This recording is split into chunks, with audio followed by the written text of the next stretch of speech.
whaatalo whātua se whaapoponga le nei o tātou talafau mo le nei tū la Mailo Radio Samoa. I talo to mua, o lo susue nei a leo se mata upu na whaato ai atu le lato ofisa le asunga fua. I le tamo whai ai leo se tangata e awha malosi se tamai titi e iwa tau sanga le matua, I whafo atu lavo le aonga Rowendale I manurewa. Ele I manuia tamo whai ngā le na tau avea le tamai titi, ina uanga I atu nisio matua, e tā ofi whai ngā soritu la fono ale nei tangata. Whamawina reporti ma le One News o se li ina whaia lea ngā yoinga, mana vave lavo na sola ese mai le no fuanga I lana ta avale, ina o maua te matua na tau mawhainga. I se whata noanga ma le ulua onga le aonga Rowendale ya Carl Vasau, na ia whamao ni ai o lo saunga le mū le tamai titi, ma o lo malolo ina le lei, ma whaatasi atu I ona matua. Ai na whaamatala le ulua onga o lo na whaanoa noanga I le neimata upu, o se taimi mua lava lea ua tuu I ai e matua o le nei tamai titi, le whaatangana e nati sa vali ai I le fale na oia, peitai, ua whetai ia I ma le nei whaafita uli, se manu atu lai ai se whaalawe. I le o ato le tamai titi I le fale ma whaamatala le mea na tupu I ona matua, na anga I ai loa tua ao le nei tamai titi le aonga, ma whaafsota I ai loa e whaia onga leo. O lo whaanga solo nei so e ngā leo I le mta upu, ma ua whaamawina ai fo I le whaao popo ato leo e anga I e petolo, ma mata I tu ina le whaitu, a wā le saunga le mua whana witi ma tangata lau tele. Ua talusanga ina fo I le mamalu lau tele, po o ai se na te si la fia, pe I loa fo I ni whaamtalanga, e tu sai ma le mta upu, ina ia whaafso ta I vave ane le ofiso leo I le numera tasi o 5. Ua whamonia mai nei le ave o le tangi al komisio pi sinisia New Zealand po le Commission of Commerce, whaia whaasanga le company o le Woolworths New Zealand. Mawe reporti wa tua ia le komisi le company o le Woolworths, o nai whaapea le moni ma sao tau o loa le Woolworths o lo whaia mo tangata lau tele, ma ua lato whaia ni whaalawilo o tau whaasese. Ma ile vaaya le komisi o pisinisi, ua solia le company le nei, le tula fono whewhata wa inga. Ta oi reporti na mawai ua whaatino foi molianga whaasanga le Woolworths ona ua matai tuina lava le lefa maoni tele o vaenga supermarketi ale nei company. Ta ua le suita tai fono le komisi pisinisi a Ann Callanan e te tau lava na tali whaleoloa nei il mata upu walia e mai se I o lato tali atu. Ona ua le au sia ia inga mata iala ua whaatulanga mō nai tangata whaatau.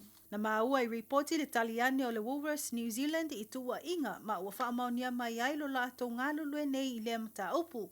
Ma ua lato whailoa ai fo I le whaatumawina peo lo lato uia o aia inga mata iala o le whaatino le lei o tau o loa mo tangata whaatau. Inisha tala ua whaamaunia mai I reporti le One News e to avalo ni tangata ua manunua. Ona o se whaalawe na tula I mai le tai au nei, ina o feto ai se pasi ma se la au I Elliot Street I Papakura. Na tula I mai le whaalawe I le toi se 15 minute I le tula I vale tai au nei. Mana whaamawina na nga I ane fsoswani mua le St. John's Ambulance I le tu na tula I le whaalawe, ma whaatino ai o lato I loilonga msuenga I nia afianga le pasese o le pasi. Maui reporti ma le One News e to atolu na ave le fale mai I Middlemore, whamawina o le to alua o lo I se tūlanga ti ngā ina, ma le to atasi e manua mitimiti. E to alua na ngai se fale mai la taani mo tonga fitinga, au le isi to alua na tonga fiti ai lava I le no fuanga na tupu ai le whaalawe. Whamawina o le nei pasi e malanga I le vao Papa Kuroma Park Estate, ma ua whailoa ai fo le whaatino o suenga leo I le no fuanga, ma ua whautua I nai le mamalo le atunu uwha malanga ai, ina ia alo fia le anga I atu I le whaitu. Nai whailoa fo le Auckland Transport o lo ngā lulue whaatasi ma ua unanga tau whaalawlawe whaafua sei, whaapele company o le pasi o Richies, a wale susua ina o le nei mata upu. Ai, ua whailoa fo le whaatonu mo whamalanga inga lau tele le Auckland Transport, le tu atu ai o le lato tau au fiso swani mo le mamalu al pasese sailunga o le pasi, I le taimi na tula I ai le whaalawe. Mai tala mulmuli ua whailoa mai nei, e le whaalapu tonga le International Monetary Fund po le IMF, le solomuli ai I tua o tūlanga I le tupu ma le olo o tamau ainga le Pasifika. Taluai, le whaatupula ia o afianga ua iai nefete ina inga o I tu tau whewhata wa inga. Ma ua vavalo ai le whaalapu tonga le IMF le pauma wa lalo, ma whaatu ai lava o na tupu tamau ainga le Pasifika po le GDP. Mai le tolu tesi ma le 1% sa iai le tausanga lua o lua wha, I le tna o le tolu tesi ma le tasi pasene I le tausanga lua o lua 5. Ma faa wa wai lava na faititia ile lua tesi ma le 5% le tausanga lua o lua ono. Famawina o Samoa le atunu o le avaia lava le te leo le afianga o le ayai. Ta ua o le apa mai le iwa tesi ma le 5% o le GDP. Anga ile lua tesi ma le ono pasene ile tausanga fou. O fiti maniso atunu o lo ua le faalangulango tele o lato tamao ainga turisi matanga staff fao atu. O le apa foi pasene o le CTI o le tamao ainga. Ai o lo whamawina le si tia mawalunga ai o tūlanga e anga e tamau ainga le malo o Papua New Guinea. Ona o tūlanga i ai le mawalunga o le ngau singa o le Aurate Stone le atunu. Wali potia mai fo i le mātai tuina le IMF. Tūlanga o iai a afianga le tamau ainga o atunu o le Pasifika. Ma le lato i loa.